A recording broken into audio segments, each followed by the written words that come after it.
ఆ ఊరిలో శంకరయ్య అనే రైతు ఉండేవాడు. అతనికి చిన్న పొలం, 2 ఎద్దులు ఉండేవి.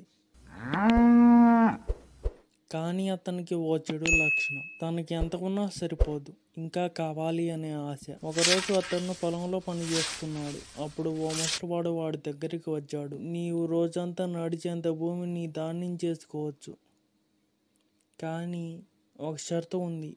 సూర్యాస్తమయం అయ్యేసరికి తిరిగి అదే స్థలానికి రావాలి, లేకపోతే నీవు 7 నడిచినా అది నీదవదు. శంకరయ్యకు ఆ డీల్ బాగా నచ్చింది. వావ్, రోజంతా నడిస్తే చాలా భూమి సంపాదించగలనులే అనుకొని తెల్లవారుజామునే బయలుదేరాడు. అతను దారిలో పొలాలు చూస్తూ ఇంకొంచెం నడిస్తే ఇంకా మంచి భూమి దొరుకుతుంది అనుకుంటూ ముందుకు వెళ్ళసాగాడు. మధ్యాహ్నం అయ్యేసరికి చాలా దూరం నడిచాడు.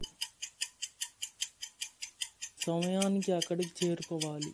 వెంటనే తిరిగి పరిగెత్తాడు.